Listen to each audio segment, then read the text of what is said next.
Alors, je m'appelle Charlotte Catu, j'ai 30, ouh là là, 31 maintenant. J'ai fait une école de commerce. En fait, c'est marrant parce que toute ma vie, j'ai eu l'impression que j'avais des expériences qui n'avaient rien à voir entre elles, alors que finalement, tout se regroupe autour d'un même thème, c'est finalement l'événementiel. Et quand je suis arrivée chez Targo, et ça faisait 2-3 mois que j'avais eu ma rupture conventionnelle, donc j'étais partie de mon ancien travail. Comme beaucoup de personnes, après le Covid, on s'est rendu compte que notre vie ne nous convenait pas. Et il se fait que pendant le deuxième confinement, j'ai aidé un ami à refaire son escape game d'horreur et j'ai adoré ça. Donc je me suis dit, je vais monter ma boîte de jeux, très immersive, très réaliste avec beaucoup de comédiens, parce que j'ai eu aussi une vie dans le théâtre et l'acting. Et voilà, là je suis en pleine fin de production de mon aventure de survie horrifique, très exactement. Alors mon jeu s'appelle La Forêt, très sobrement.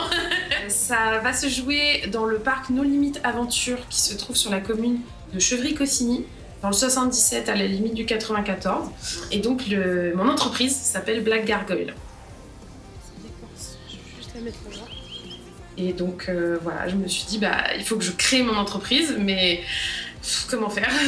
Il y a tellement de choses à faire. Moi, j'ai vraiment eu la sensation que Targo pouvait me donner un encadrement, c'est-à-dire continuer à voir pendant une période longue les mêmes personnes et que ces personnes-là puissent constater mon évolution, ce qui me valorise et ce qui valorise mon travail. Et là, du coup, ça me donne vraiment la pleine motivation pour aller jusqu'au bout. Targo nous aide vraiment à avoir toutes les options et à avoir vraiment du conseil. Et surtout, moi, je retiens ça, c'est qu'on a quand même des gens qui s'y connaissent, on a des intervenants qui sont prêts à nous aider. C'est-à-dire que là, on va pas avoir des personnes qui vont prendre des décisions à notre place, mais qui vont nous permettre de nous exposer tous les choix possibles et qui vont nous éviter de possiblement faire les mauvais choix, même s'il n'y a pas de mauvais choix. C'est ça qu'on nous apprend aussi. Je suis contente parce qu'en fait, ça m'a donné confiance en moi. C'est pas que je m'en sentais pas capable.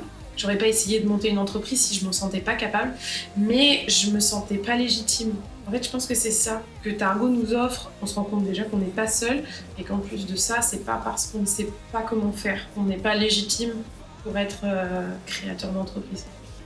On sait plus ou moins ce qu'il faut faire, mais on ne sait pas par quoi on doit commencer en premier. On a quand même besoin qu'on nous tienne un petit peu la main. Et ça, au départ, quand on ne le sait pas et qu'on n'a jamais de conseils sur l'entrepreneuriat, on ne peut pas s'en rendre compte. J'aimerais bien que le jeu soit réservable pour la deuxième quinzaine de juin, parce qu'au début j'étais partie sur début juin, mais je pense que c'est trop optimiste. Et il faut quand même que j'ai le temps de bien roder le jeu avec mes comédiens, puisque je vais avoir une équipe qui va tourner. Donc ça veut dire que tout le monde doit le jouer plusieurs fois, le répéter, etc. Je vais inviter Targo. Après on verra qui a envie de venir.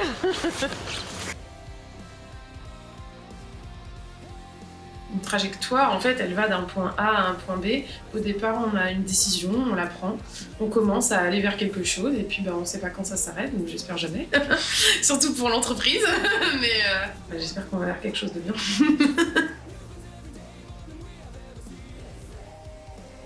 Je dirais bienveillance, entraide et solidarité. Je dirais aussi partage. Et je dirais famille. Oui, c'est un très bon mot, ça, famille.